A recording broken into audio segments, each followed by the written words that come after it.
Hello,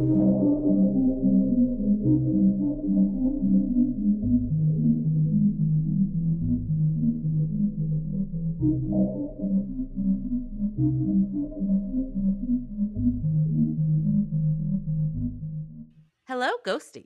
You're listening to Not My Ghost. Not My Problem. I'm Kelly. And I'm Jen.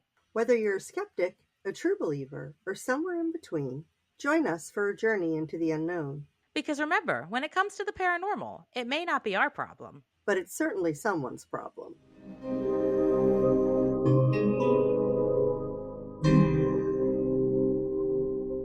Happy Thanksgiving, Kelly. Happy Thanksgiving to you, Jen.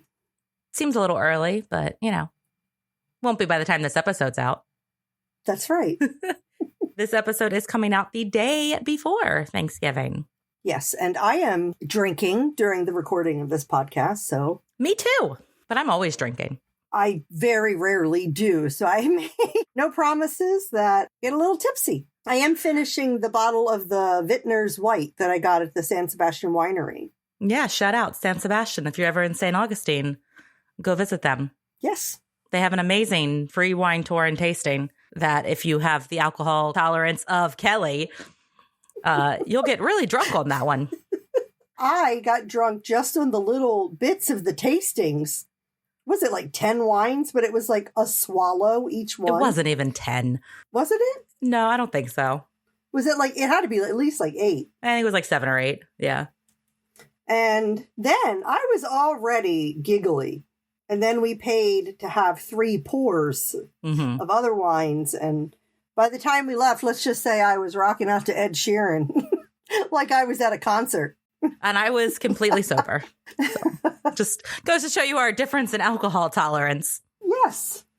I usually try not to drink on Mondays, which is the day that today is that I'm recording. Try to take a couple of days off during the week, for health. But someone recently told me that I am allowed to grieve and process certain life events that have just recently happened in any way that I choose fit. And I am choosing alcohol. Who was that person? John Oliver. I didn't watch it, but I didn't need his permission. That's fair. Just going to take up drinking for the next 4 years. Yeah, that's fine. That's all we can do. That's not all we can do. That's true. We can do a lot more than that. Right now, all we can do is drink. In this moment. Update, Kelly. You have an update for us. Updates. So since our last episode. Which if you listened last week, if you haven't listened, go stop right now and go listen to last week's episode. Yes, please. Because we caught some paranormal activity on last week's episode while recording. Yes. And there has been more since we stopped recording. So Kelly, please. Yes, and it seems to be centered in my bedroom. Last week, we brought in a REM pod, which picks up, like if there's something next to it, it will go off. It also picks up on temperature fluctuations. And hold on real quick before we continue. And for those who may not have listened to us from the beginning, Kelly and I record remotely because she lives in Maryland and I live in Florida. Correct. So I am not here for any of these things, but we do record on camera. So I see her and obviously I can hear the same things you all are hearing. Right. We had put that in my bathroom and it started going off. Now it can respond to temperature changes and it can also respond to if something is next to it. Yeah. But beyond that, we're having things like the door opening, things falling off a shelf in there. That's why we put it in, because before we even started recording, it just went off, didn't it? My REM pod just beeped. Yeah. Yes. But before we started recording last week, we both had heard a audible noise.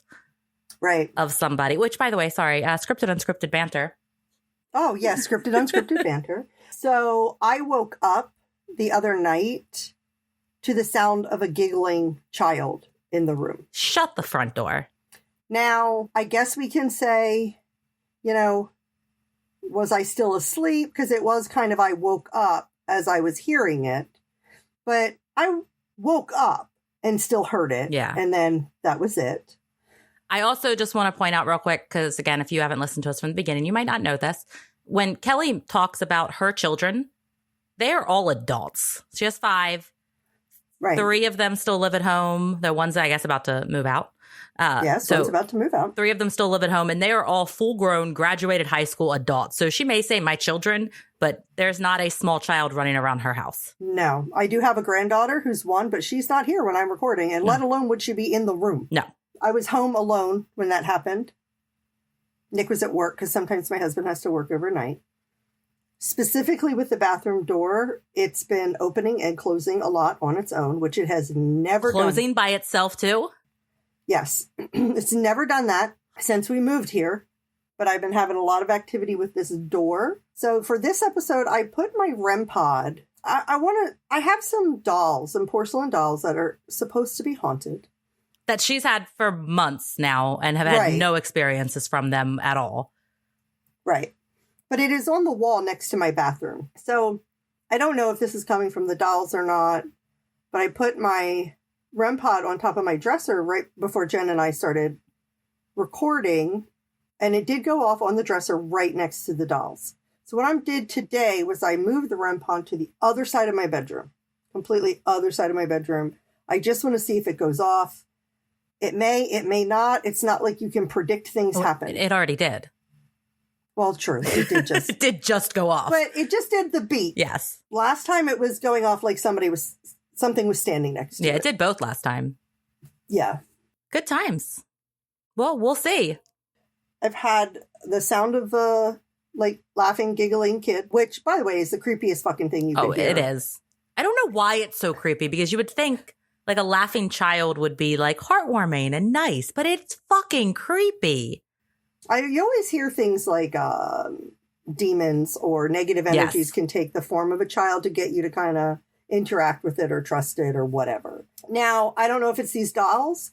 You guys will be hearing an episode coming up in the next month or two where I did have a paranormal encounter somewhere. At a notoriously haunted location. Notoriously haunted location. And this activity did start when we got back from that. Who knows? I guess we'll see. But you're getting haunted. I might start moving those porcelain dolls one by one out of my bedroom just to see if there's any activity anywhere else in the house. Yeah, that's a good idea. But for right now, it is in this area. And I would like to point out that last episode, right before we started recording, when Jen and I both heard something in my bedroom, that is the first time I noticed activity in this house. Yeah. It wasn't like I was noticing it before last episode. It literally, the first instance that I noticed, I don't know if something else went unnoticed, but the first incidents that I noticed happened right before we hit record. I just heard it. It just beeped ever so slightly. It's hard for me because I have these. Yeah, that's what I was going to say. You're wearing noise canceling headphones, whereas the speaker's picking it up so I can hear it. Yeah. If it just does a little beep. It's further away from me this time than it was last time. Yeah. So. It just did it again. Yeah, I can hear it.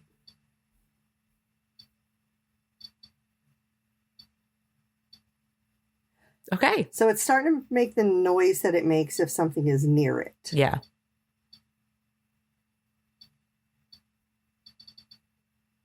Okay. I would also like to put a warning out just for you guys. If you're listening to this with earbuds, sometimes this REM pod gets loud and we don't want to pierce your ears. So please adjust your volume accordingly. Yes. Shouldn't be as bad because it's further away. But yeah, it's consistent. Ask it to step away. Could you step away from the REM pod, please?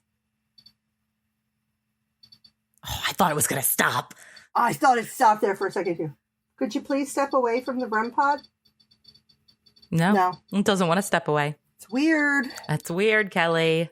I guess we push through. Should I move it? Should I reset it? We'll try resetting it. We don't want to just beep the entire episode. I know. Okay. Well, so you reset it. It's not off, right? I did reset it. Okay. Okay. Well, I guess we should get started. I have a question for you, Kelly. Okay. In the spirit of Thanksgiving. Yes. What is your favorite Thanksgiving Day dish? Oh, man. I'm going to have to probably go with sweet potato casserole with the marshmallows and it's all toasted on top. Okay. It's so yummy. That's gross. I like green bean casserole too. When it comes to Thanksgiving, I am like, who needs turkey? Just give me the carbs. I want all the carbs and I want to dump gravy all over it and I want rolls with lots of butter. Same. And homemade stuffing. Oh, you like homemade stuffing? Not box stuffing. Homemade stuffing. I've only had one homemade stuffing that I liked. You'll have to try So it's originally my grandfather's recipe. And then my grandmother did it after my grandfather passed away. And my mom got the recipe from her. And then she's been making it. And then I've made it a couple times. Okay. It's really good. All right. You'll have to give it to me and I'll try it. I will. It's delicious. I can definitely give you the recipe. Now, I will admit, and most people will argue me on this, it is the best when you can shove it up the turkey's ass. And it is true stuffing. And I know most people are going to be like, ew, that's gross. It's uncooked turkey and sick and salmonella, whatever. Well, it cooks while it's in there. Exactly. That's the best way to get it because the outside of it gets so brown and crispy. Oh, it's so good. Did you hear that? I did not. I just heard a little bump in the bathroom. So I was like, okay. Well, alrighty. I will say in last week's episode when I was editing, there were a lot of bumps, but it was hard to tell if they were just you moving or like actual bumps because there was more bumps than there had been in the recent past in me editing episodes. Right, because I got rid of my swivel chair so you didn't kill me. So I don't move hardly at all while we're there were a lot of little bumps. And again, I know you were like turning around and looking, so you could have done little bumps that maybe you didn't even hear. Maybe. I know that definitely once stuff started happening. Mm-hmm. And that's when I had heard most of them is after stuff had started happening. So I couldn't say it was paranormal. Right. But just to note it. Definitely something to think of. Yeah, just to note it. It's possible. Yeah. Okay. Okay, Kelly. Yes. As we prepare to gather around the table and give thanks, we are taking a trip back to 1620, when the Pilgrims first set foot in America's hometown, Plymouth, Massachusetts. This historic town is not only known for its rich heritage and Thanksgiving traditions, but also for its chilling tales and haunted colonial houses. In this episode, we will also explore the eerie stories of homes that have stood the test of time, where whispers from the past echo through the halls and what was that? The bathroom door. Did it just open? Jesus. Yeah. Okay. I'm going to show you just so you can get a kind of a little bit of a visual. Yeah. So you see how it's not open a lot, right? Because if that bathroom door is open, sometimes I think my audio is echoey. Yeah.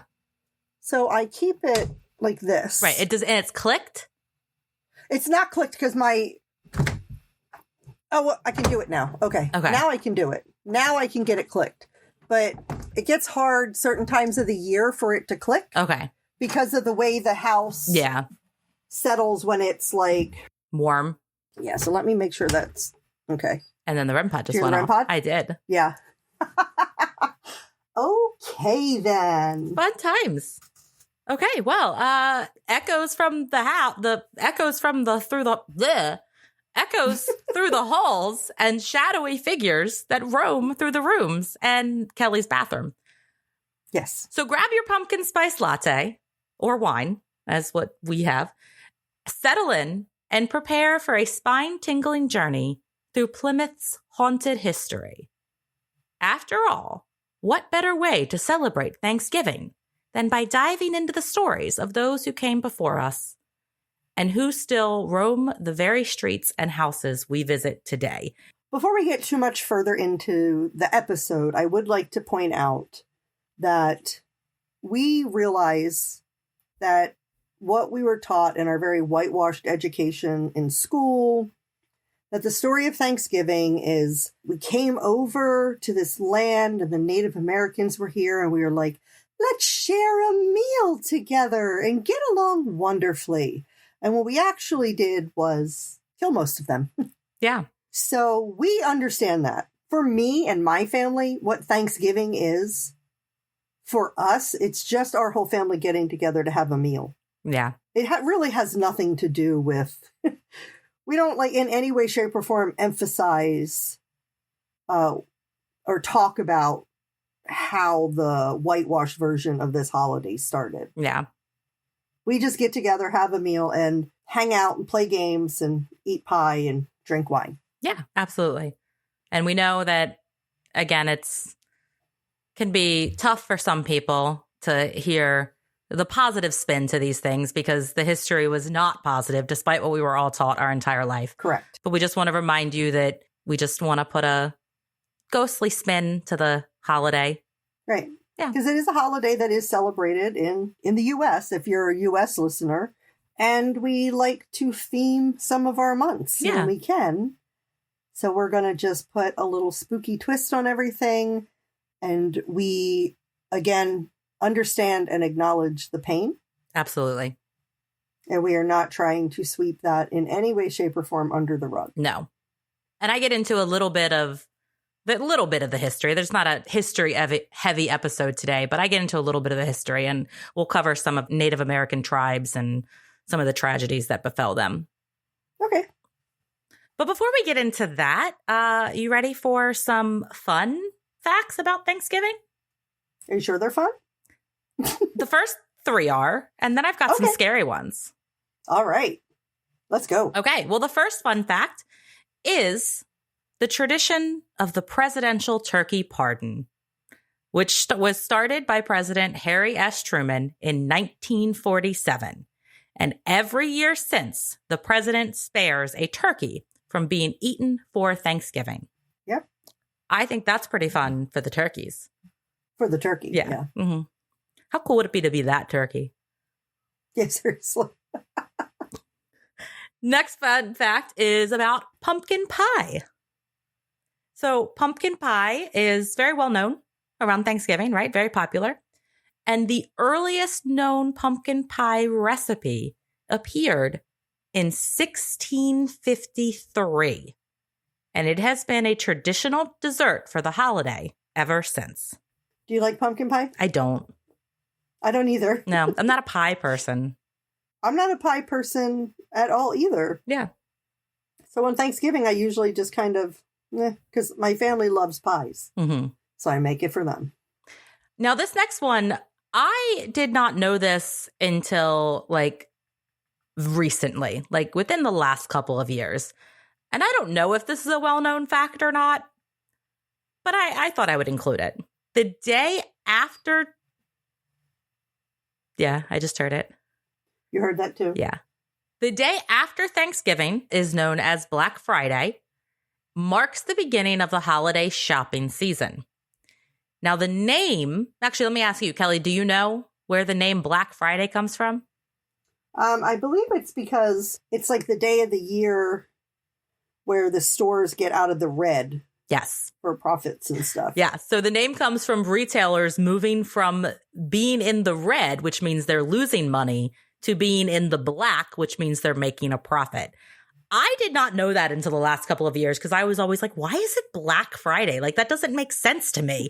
Why did they pick black? It's not holiday season. It's not fall season. Not like Orange Friday. Right. Orange Friday or green and red Friday or shopping Friday, whatever. And in my head, too, even when someone told me this, I was like, well, still black doesn't make sense because to me, green would be making a profit. But I was told that black means making a profit. So, yeah. Let me know if I'm the only one who didn't know that. If it was that obvious and I just gave you a fact that everyone was like, duh. What the fuck, Jen? You dumb? Now for our scary facts.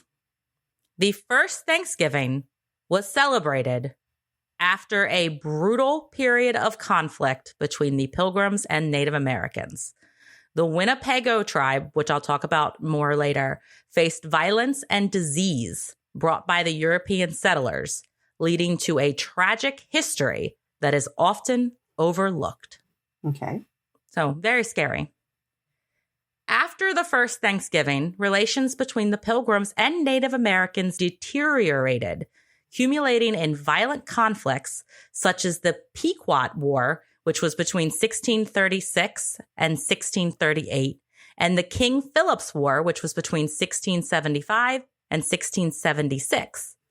These wars resulted in the deaths of thousands and the destruction of entire tribes. So just some scary, sad facts about the holiday. Also, according to folklore, a turkey that was cursed by a vengeful witch will bring bad luck to anyone who eats it. I have a few turkeys I would like to curse. Can I do that? Let's Sure. Let's all bring our energy together this Thanksgiving to curse some turkeys. Sounds like I'm peeing, but I'm not, people. I'm just refilling my wine glass. She needs more wine. Some people believe that if a family has a disastrous Thanksgiving, I've had a few of those in my past. Yes. It may be due to a cursed turkey or ill will from a long dead ancestor. Oh. Mm-hmm. Oh, okay. So I want to know which long dead ancestor my grandmother pissed off to cause the small oven fire one Thanksgiving. 1 year, it was Christmas. Oh, damn. 1 year I was sick at Christmas and Nick was taking care of making dinner. And he's just not a natural cook. I remember that year. Do you remember the fire? Yes, I remember you telling me about it. Yeah, I was sitting in my recliner and all of a sudden I see this like flash of light. And I was like, what in the world was that? And then I smelled burning. There you go. I was like, oh no. Fortunately, our oven fire at my grandmother's place was contained to the oven only. Mm. And when you closed the oven, the fire went out because it didn't have oxygen. But the second you opened that oven, the fire kept going. That was probably more so from lack of cleaning of the oven. Yeah. I think that might have been one of the last Thanksgivings we had at my grandmother's house. Not for that she died. She lived many years after that. But lack of cleaning might have done something to it. In some cultures, it is believed setting a place for a deceased family member during Thanksgiving can invite their spirit to join. However, if the spirit feels unwelcomed, it could lead to strange occurrences throughout the meal. Huh. Yeah. And last but not least, some folklore tells of families that mysteriously vanish after Thanksgiving gatherings. Okay. Just a beat. Yep. Suggesting that something sinister lurked in their homes or that they were taken by other worldly forces. Hmm. Well, those are my facts. I feel like I did a lot of talking and not enough drinking. So I'm going to let you go first with your story. So I'm going to be covering some colonial houses, spooky ones. And we're going to start. Oh, no, I thought they were like happy ones. Of course, they're spooky ones. Well, I don't know. Some spookies can be happy. That's true. And we're going to start with the Joshua Ward House. The Joshua Ward House has a rich and fascinating history. Built in 1784, it was one of the earliest brick homes constructed in Salem, Massachusetts. Its interior woodwork, including an original staircase, was crafted by Samuel McIntyre, a renowned woodworker and bricklayer of the time. McIntyre's craftsmanship is still visible today, with the staircase being his oldest surviving work. Oh. I don't know that I would want a staircase in my house that was that old. Unless it was like made of stone. I don't know. Even that. The house has seen many uses over the years. Since 2015, it has operated as a hotel. But in 1983, it was incorporated into Salem's downtown district, and it was officially listed on the National Register of Historic Places in 1978. Ooh, I love me the National Register of Historic Places. During a visit to Salem in 1789, even George Washington specifically requested to stay there, showing how highly regarded the residence was at that time. However, the house's haunted reputation stems from its darker past. It was built on the former site of Sheriff George Corwin's residence, a figure notoriously linked to the Salem witch trials. Ooh. Corwin earned a fearsome reputation for his cruelty during the trials, and it is said his actions are a source of the home's paranormal activity. Visitors and historians alike are left with chilling reminders of the brutal methods he employed, making the house a powerful link to the darker chapters of Salem's history. Interesting. I love me some Salem. I have never been, and I want to go so bad. So want to go. Yeah, I agree. Is that your door? Did it just open again? It didn't open, but maybe it almost sounded like something knocked. Did it sound like something knocked? I don't know. I'd have to re-listen to it. But maybe, because before you said you didn't have the door all the way pulled shut, right? Uh-huh. So maybe whatever it was trying to open it, but because you had pulled it all the way shut this time, it couldn't. Maybe. Now I feel like I should move my REM pod back over here. Yeah, I think you need to move it back into the bathroom. All right, I'm going to go move it now. Give me a second, people. Okay, I have opened the bathroom door now and moved the REM pod. I just bumped my desk, if you've heard moved the REM pod back over where it was. Okay. Where was I? I don't remember. Salem, pretty. Oh, we were talking about Salem and how we both want to go one day. Yes. Yeah. For sure. In the very near future. Hopefully. The Joshua Ward House gets its namesake after its owner, Joshua Ward, a very successful merchant during the given time period. When Mr. Ward passed and Salem took ownership of the residence, it served as an apartment building of sorts, housing many of the accused of witchcraft during the Salem witch trials. It is here where the residence gets its haunted connections, not only due to the fact that the Joshua Ward House was built upon the very same grounds that Sheriff Corwin once lived, but also because of the horrific things that he did to the tenants there. Oh, what did he do? Sheriff George Corwin, notorious for his brutal interrogation methods, earned the nickname the Strangler for the cruelty he inflicted on those accused of witchcraft. One particularly gruesome technique involved tying a rope from the victim's neck to their ankles, tightening it until blood poured from their nose. Corwin carried out these interrogations at the Joshua Ward House, as rumors suggest, also used the basement for his own torturing of prisoners. This guy sounds like a total douchebag. Yeah. And he can fuck off. So it wasn't just people accused of witchcraft. Yeah. If it was anybody he just took prisoner, he would torture in the basement. Anyone he didn't like. Right. Which was probably everybody back then. Right. Regardless of whether the accused were truly guilty of witchcraft, Corwin's extreme methods often forced confessions, which many victims pledging their allegiance to Satan just to escape the torment. Sadly, this led to their execution soon after. At that point, wouldn't you rather be dead? Yeah. If it's be torture or be killed, I would confess to, well, I am a witch, but I would confess to being in leagues with Satan, which I'm not. Well, the thing is like if these people were powerful witches, they could have stopped anything that was happening to them. Right. But they weren't. If they thought they were worshiping Satan and they had access to like these kinds of powers. The sheer unfairness of these circumstances is a stark reminder of the dark chapter in our nation's early history. Although disturbing by today's standards, such practices were considered legal at the time, reflecting just how much society has evolved since then.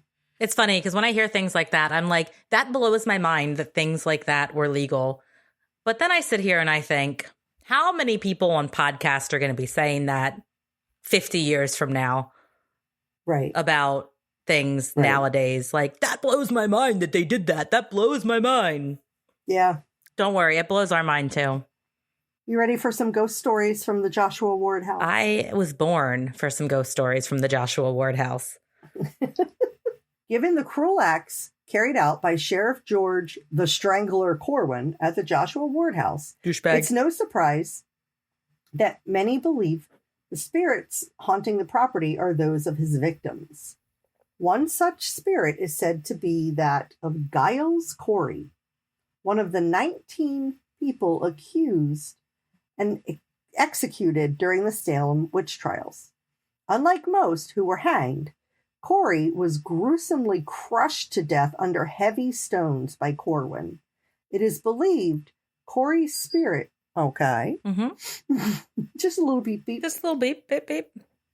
It is believed that Corey's spirit still lingers within the house.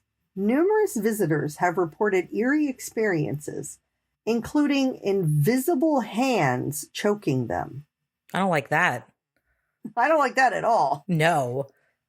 Others have encountered bizarre phenomena. like warm, half-melted candle wax in rooms where no candles were present. Okay, I just want to point out that if anyone here has ever spilled candle wax, it dries Fast. almost immediately. So if you are finding half-melted candle wax, that in a room where there's not candles. That just happened. So a ghost just fucking put that there. Right. Perhaps the most unsettling are the accounts of guests discovering sudden, unexplained scratches or burns on their arms after visiting the house. You can scratch me, but don't burn me, please. Yeah, I don't like the burning. I get the scratching; it happens, but don't burn me. Burns hurt, right? They do. I scratch myself all the time. You should have seen my arms when I used to be a dog trainer and would get scratched constantly. They hurt in the moment. I have 2 cats. Yeah, they hurt in the moment, but then you get over it. But a burn, that thing hurts for days. Yeah. So in a twist of fate, some say Corwin himself may be among the spirits trapped in the Joshua Ward house. If stories of people being strangled by an unseen force are to be believed, it could be the strangler is now doomed to haunt the same halls where he once inflicted so much suffering. I mean, good, because I hope he's not resting in peace, because he doesn't deserve to rest in peace. Correct. And that is all for the Joshua Ward house. Yeah. Do you have a haunted Plymouth house or place? I am talking about just Plymouth, Massachusetts in general, and some haunted locations there. But before we get into that, I'm going to just do a general overview and a little bit of history. Like I said, not a ton of history, but a little bit of history. So Plymouth was originally known as Plymouth, Pilmouth. I'm assuming that's pronounced Plymouth, but I don't know. But it was originally known as Plymouth, as often called America's hometown. Today, Plymouth holds the title of the oldest town in New England. And for those who don't know, it is just 40 miles south of Boston. Although it is still an active seaport, Plymouth's main industry is tourism. Imagine that. Thanks to its rich historical background, we'll leave it at that. But with such a long history, it is no surprise that Plymouth is filled with spooky legends. The town is known for places that are haunted like museums, cemeteries, and even state parks. Now, Plymouth was built over a historic Native American settlement that was devastated by a plague. It is home to some of America's oldest and most intriguing paranormal stories. The Pilgrims, who were led by William Bradford, as we all know, set out in search of we don't know that it was led by William Bradford. I didn't know that name. But we all know that they set out in the search of a new place to call home. Also, apparently they'd left the Netherlands. I didn't know that. I just assumed it was the Netherlands? Yeah. I didn't realize that, but that's what I found. Their journey was not easy. They dealt with very cramped conditions on the Mayflower and faced a very brutal winter that took a heavy toll. They first spotted land in Plymouth on November 11th, 1620, and finally made landfall on December 16th, which that just seems like a really long time. I mean, I know boats were slower back then. November 11th. Did you hear that? Is that the REM? I didn't hear that one, but I was talking, so. I did. Okay. So the REM pod is to my left, but I swear I just heard a beep from the other side of the room on the right. That's weird. That was weird. Maybe it was just something in the audio or something that. Maybe that beeped. I don't know, but that was weird. That was weird. So yeah, they spotted land on November 11th, and they did not finally make landfall until December 16th. Okay. I mean, again, I know boats were slower back then, but I don't know. That just seems like a really long time. I don't know. Yeah, interesting. Yeah, it's hard to tell. Before I get into the haunted locations, I just want to give a little historical context of why Plymouth might be so haunted. I also just want to point out that I, in the beginning, mispronounced. It is not the Winnebago, but the Wampanoag tribe. I put pronunciation in this part of my notes, but not the first part of my notes. So I apologize. Don't mean any offense. As you all know, if you've listened to us, I am really bad at pronunciation. We both are. The Wampanoag tribe, as I said, I was going to talk about them. The area that the Pilgrims arrived in Plymouth was home to the Wampanoag tribe, particularly the Patuxent people. Okay. Explain. That could have been something that just fell over. I did have a roll of wrapping paper leaned up against the corner of the room. Okay. But it's been there for a while and it hasn't fallen over before. But okay. But gravity. I'm going to put it back. Okay. So the Wampanoag population was significantly larger prior to Europeans settling in Plymouth.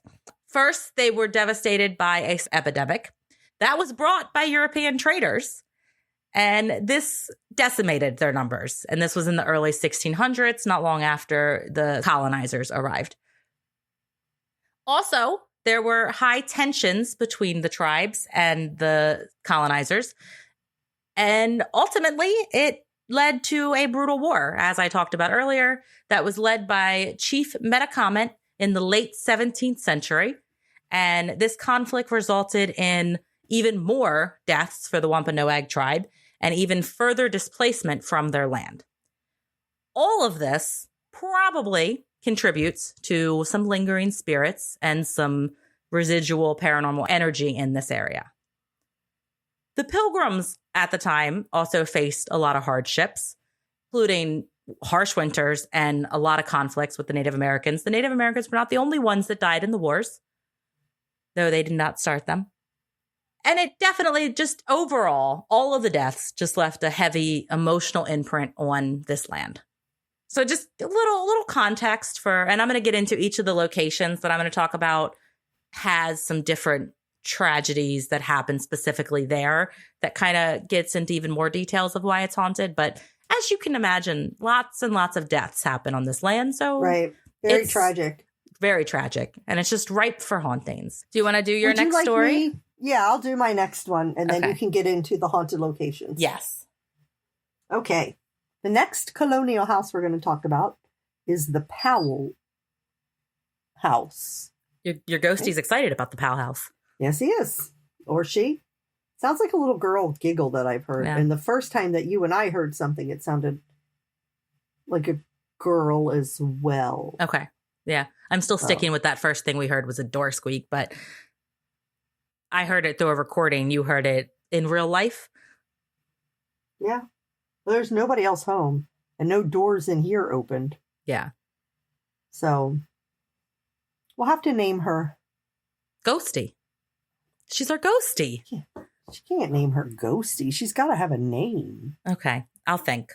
I'll see what comes to me. Well, you get to name my ghost? I do. Yes. Okay. Okay. How about this? Our listeners, what do you think our little girl Ghosty's name is? Yeah. Put in the comments. She's giggly. She sounds like, if I had to put an age on the giggle, I would say between 3 and 5 years old. Okay. And I've just always felt dark hair. Okay. I don't know why. Just what I feel. So I'm going to go with it. Perfect. So what is my little dark-haired giggly ghost girl named? Let us know. Please let us know. Okay. Just a few blocks from Independence Hall, in one of Philadelphia's most historic neighborhoods, stands a purportedly haunted colonial-era home. Powell House blends right into a long row of red brick row houses, but still manages to stand out from the crowd. Once home to famous socialites of the 1700s, Philadelphia Powell House is now open as a historic museum. Some tourists even say there's more to find at the museum than the exhibits, with ghostly encounters being a common occurrence in the home. Despite its name, a man named Charles Stedman built Powell House. A successful merchant in the mid-1700s, Stedman completed his stately row house in 1765. Just a few years later, he would part with the newly built home when Samuel Powell and his wife Elizabeth purchased the home in 1769. The Powells quickly went to work redesigning it. In a few short years, the relatively plain home had been transformed by the Powells with ornate rooms and decor that made it perfect for parties. Ooh, I like parties. I like parties too. Especially in haunted locations. Yeah. Samuel and Elizabeth soon became known around Philadelphia as well-connected socialites. Elizabeth often hosted grand dinner parties out of the home, and the couple came to make friends with the likes of Benjamin Franklin, John Adams, and the Washingtons. Samuel became mayor of Philadelphia in 1775 and became a well-known figure during the beginning of the Revolutionary War. While Congress drafted the Declaration of Independence in the city, the Founding Fathers often wound down their days at the Powell House parties. Ooh, fun. Yeah. Samuel Powell died in 1793 of yellow fever, and Elizabeth lived as a widow at Powell House until 1798, when she sold it to U.S. Senator William Bingham. Bingham became the first of many different owners. Over the 19th century, throughout the 1800s, the city of Philadelphia rapidly developed around the home. Many feared the home's history would be completely forgotten, and it wouldn't be long before Powell House reached the point of no return. In the early 1900s, Powell House was repurposed into a commercial space. Historic pieces and sometimes whole rooms were sold off as the building wasted away. By 1931, it was almost demolished for a parking lot. Luckily, Powell House was saved by the Philadelphia Society for the Preservation of Landmarks. It has since been restored and opened as a museum. Through its history of colonial soirees is far in the past, some say ghosts are still socializing in the Powell House Museum. Paranormal activity has been reported around the Powell House for years. Some have even called it Philadelphia's most haunted house. But what makes it so haunted? It wasn't the site of any bloody murders or unending tragedy. It was, however, always good for a lively 1700s party, and it seems as if the party may be going on forever in the afterlife at the Powell House. Yeah, that's what I was going to say. Maybe if it was such a happy location, some spirits have decided to rest there. Right. It's like, I'm going to go back. If I have to be here forever, I'm going to go back to a place that was fun. So we have just a couple of ghostly sightings and stuff that I'm going to tell you. Okay. One well-known phantom around the home is that of Peggy Shippen Arnold, wife of Benedict Arnold. Before Benedict's little snafu with treason. You know, just that little thing. Yeah. Peggy often went to Elizabeth's parties. Now she is said to haunt the drawing room, appearing as an apparition. Her ghostly figure is said to wear a lavender and beige ball gown. Lavender and beige. I don't like it. No, I don't. Those colors. I don't think beige should ever be on a ball gown. No. Peggy is also reportedly seen drifting around the drawing room as if making rounds at a get-together. At other points, Peggy's specter has been seen stamping her foot on the floor and then fading away. Oh, what was she pissed about? Who knows? Probably that her husband had that snafu with treason. Probably. Some say she doesn't want to be seen, but no one truly knows why she does it. Perhaps she is annoyed she can't find her husband because he's too busy haunting Independence Hall. Along with the figure of Penny Arnold, visitors have reported spectral soldiers. The shadowy figures of Continental Army troops have been spotted throughout the house, as well as outside of it. Sometimes these ghostly soldiers are seen outside, heading to the front door, only to pass right through it. Others have spotted similar spirits descending the main staircase of the Powell House. Witnesses say the soldiers are dressed formally, as if they are attending a party. That's fun. Other activity of unknown origin has been encountered at the Powell House. Okay. Mm-hmm. I'm going to read that sentence again, everyone, because I got interrupted by the beepies. Other activity of unknown origin has been encountered at the Powell House. Cold spots are said to be common all throughout the house. In other areas, visitors have heard footsteps on the floor above them. This activity is most often noted in the basement, with footsteps coming from the first floor. Could these be the footsteps of Peggy Arnold trotting around the drawing room and stamping her foot? We may never know. We won't. That is the end of the Powell House. Oh, fun. I want to hear about your haunted Plymouth locations, Jen. Yeah, I got a ton of them. Not as detailed as you do, but... Yeah, and I'm going to continue drinking, and I'm happy I don't have to read anymore. Okay, first one is Burial Hill. Now, Burial Hill is one of the oldest burial grounds in the United States. It was dating back to the 1620s. It is the final resting place of many early Plymouth settlers, colonizers, including notable figures such as Governor William Bradford and William Brewster. Never heard of them, but apparently they're notable. This place is the mass grave of sailors from the ship General Arnold, which ran aground in Plymouth Harbor during a storm in 1778.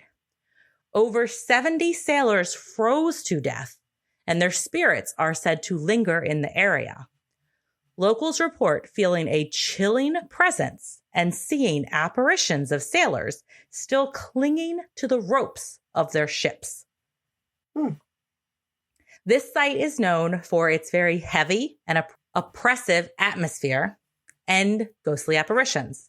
Visitors and paranormal investigators have reported seeing full-bodied apparitions, mysterious shadows, and hearing disembodied screams. Screams. I don't like disembodied screams. No. I can do disembodied voices or laughing, but screams I am not a fan of. No. I don't like it. I'm out. Yep. One story recounts a woman encountering a white figure that lunged at her while screaming for her to leave. I would leave. Yeah, I would also leave. Leaving. I would be done. Don't love that. No. Not at all. I don't love that at all. It's just, I mean, I want to go, but still.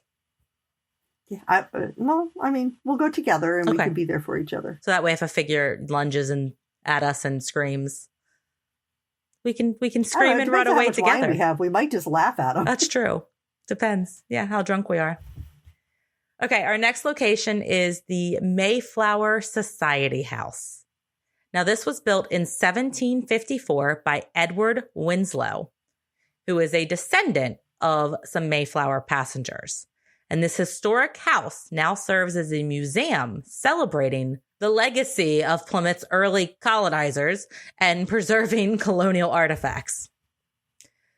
The Winslow family, along with many other descendants of the Mayflower passengers, endured a legacy marked by loss and struggle to survive in early Plymouth.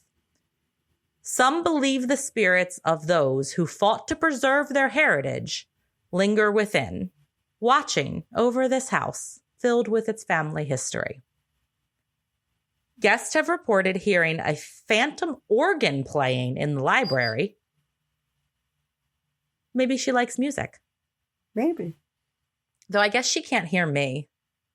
I don't know. I don't know how the afterlife works. I mean, you're wearing headphones, so you don't think she would be able to hear me. Yeah, I don't know. Who knows? Maybe she's inside the headphones sometimes. I have no idea. She could be. Also, I don't know why. It sounds like planes are flying very low today. Yes, because I just heard that again. Yeah, we never really hear them. I have never heard a plane while recording. No. Okay. They're low today. They're low. Yeah, so phantom organ. And people have also said they have felt icy cold spots throughout the home. Mysterious shadows are often seen darting between rooms. Yeah, I know what that's like. Yes, you do. And some visitors claim to hear muffled voices in empty hallways. I want to go there. Yeah. Sounds cool. Yeah. Okay. We're going to take a road trip one day. Yeah, we can just hit all these places and just go to Mass and go to Salem and here. And when you first said go to Mass, I thought you meant like a Catholic church. And I was like, no, I'm not going to do, I don't know what, I mean, if you want to, you can, but I'll just stay at the hotel and like, we can go looking later. No, that's not the Mass that I meant. Next location is the Trask House. Now, this is known as the beating heart of Plymouth. I've heard about this house. Have you? Okay, I haven't. The Trask House has stood as a historic museum showcasing Victorian furnishing and relics from Plymouth's storied past. This house has been maintained by the Trask family through multiple generations. Now, family records reveal sudden deaths of several of the young Trask family members who passed away from either strange illnesses or accidents. But really, when you're talking about back in that time, a lot of people passed away young. So were they really that sudden? But the tragedy of those lives cut short have been preserved through family artifacts and is thought to keep some of those restless spirits tied to that place, leaving their presence felt by everyone who enters. The house is known for disembodied moans. Ooh. Moans are better than screams. Moans are better than screams. But they're still not great. No. Hold on. Did you not just hear that? What? It was like a knocking. No. It's hard because I have these noise canceling headphones on. No. I heard it. Okay. Did it sound close? Like close to me? No. Or was it like in a distance? A little bit more of a distance. Not as loud as when the door opens. Yeah, I have no idea. I didn't hear anything. Okay. What were you saying? You were saying something. Oh, I was saying that moaning is one step better than screaming, but just one. Yeah. It also depends the type of moaning. Like, I feel like there's like moaning in like pain. And then there's like moaning in sadness. And then there's some moaning in pleasure too. Yeah, true. I mean, if I'm going to hear moaning, I'd like to hear a ghost like getting off maybe. Yeah, that'd be great. Interesting. I want to hear that. It's that. not something you typically hear. No. When's the last time you heard a ghost story about sex sounds coming from a room? No, never. Right. It would be pretty cool. It would be. I want to hear a ghost getting it. Yeah. They're also known for heavy footsteps and doors slamming without explanation. Now, doors opening, I can handle. But slamming shut just seems like angry to me. So one of my shadow figures would slam doors sometimes, but it was just something that it did. But how bad was the slam? Was it like you accidentally shut the door too hard? Or was it like, fuck you, slam? In between the two of those, I'd say. It wasn't like a crap, the door's going to break off. Okay. But it also wasn't like, whoops, I accidentally just pushed it too hard. Okay. I mean, it wasn't the same every time. Sometimes it would just close a door. Yeah. But sometimes it was definitely a slam. Okay.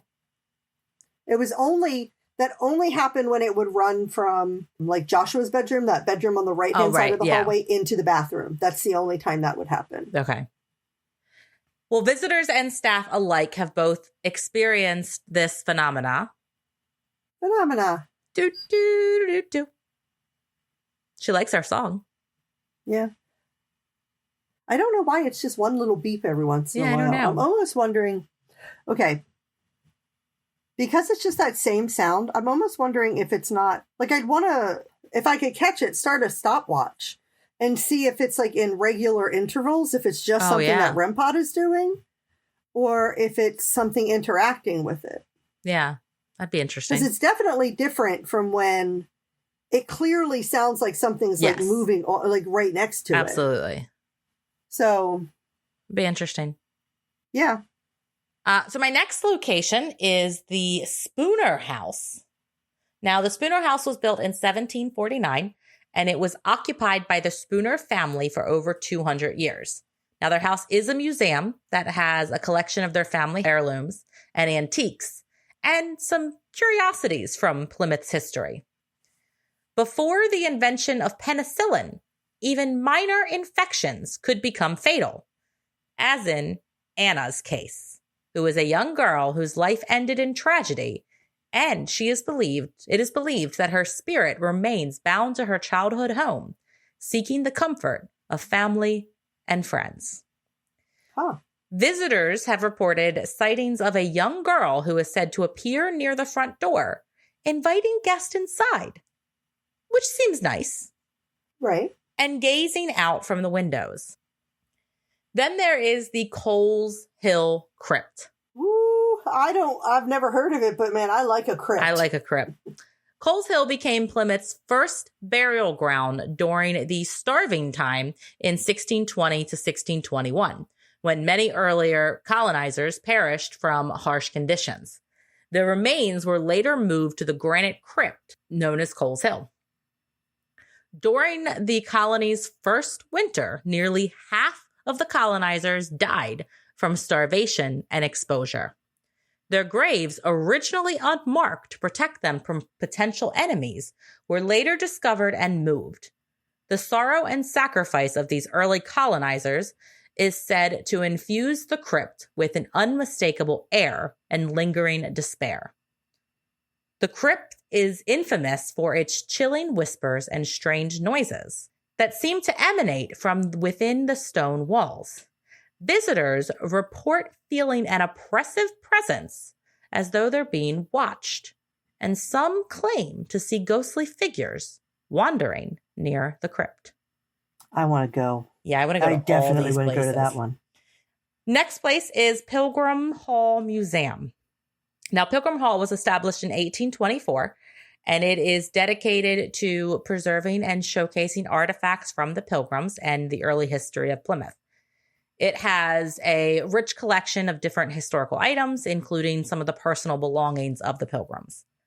The museum stands on land that has witnessed a lot of hardships, including the struggles of the first colonizers during their harsh and early years in the New World. The spirits of those who face starvation and disease are believed to roam the museum. Visitors have reported feeling sudden drops in temperature and hearing unexplained noises, including whispers and footsteps echoing through the halls. Some have seen shadow figures near the exhibits, which just kind of adds just an overall unsettling atmosphere to the museum in general. Mm-hmm.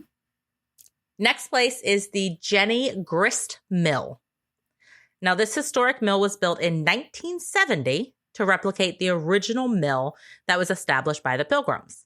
And it is situated near the site of the first corn mill in Plymouth. It serves as an educational center and a reminder of early colonial life.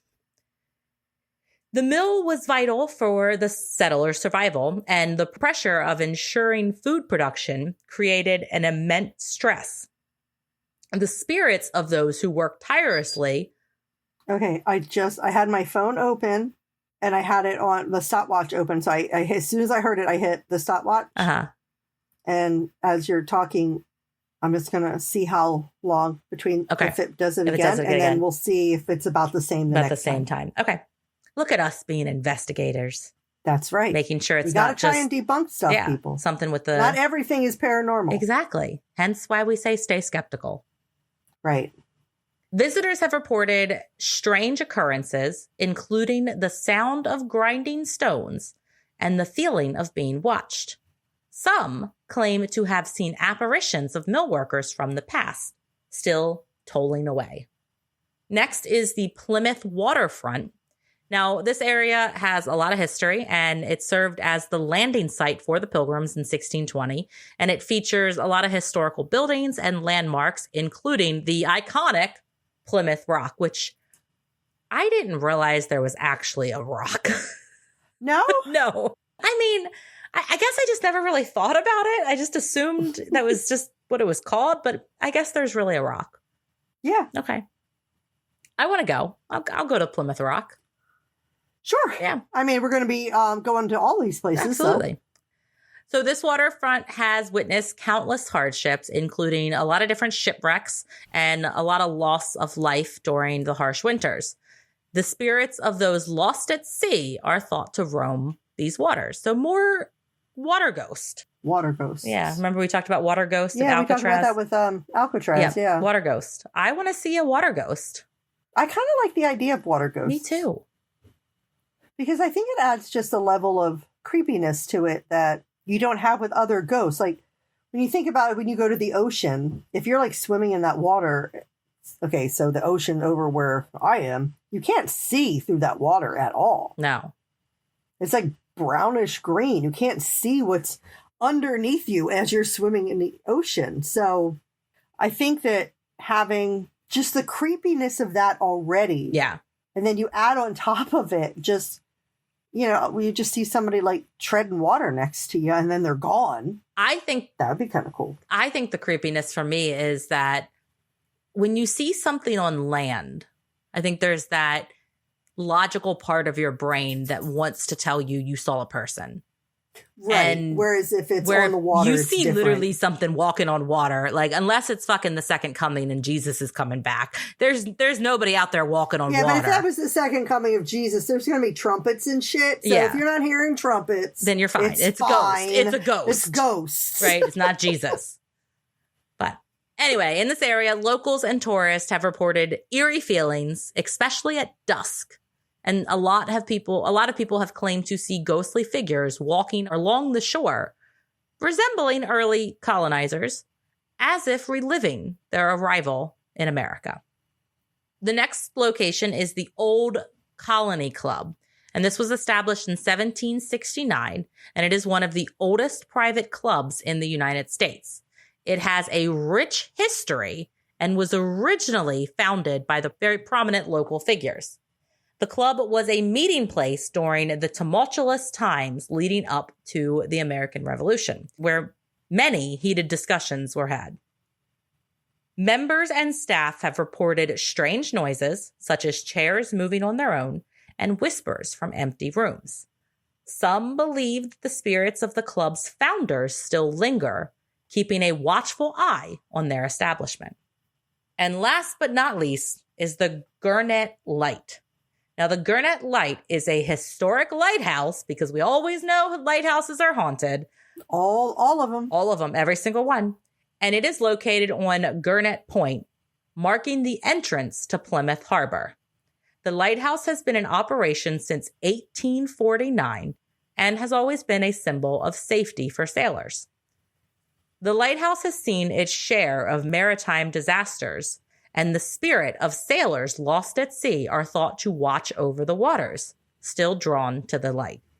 Reports of ghostly apparitions and strange lights have been common. Some fishermen claim to have seen spectral figures of the lighthouse keeper roaming the area, ensuring the light remains lit for passing ships. I tell you, every single one of these lighthouses are haunted by previous lighthouse keepers that are continuing their job. They're not just fucking around. No. They're continuing their job to keep people safe. Some of the most dedicated people in history. Right. And compassionate, loving, caring people that want to stop others from... Okay, 5:35. 5:35. So I'm just Did you going to restart it? Okay, so you restarted. I did, and we'll see if it's... Because I can't get it exactly, because I have to have reaction time. But if it's around 5 minutes and 30 seconds, then we know. Then we'll know, yeah.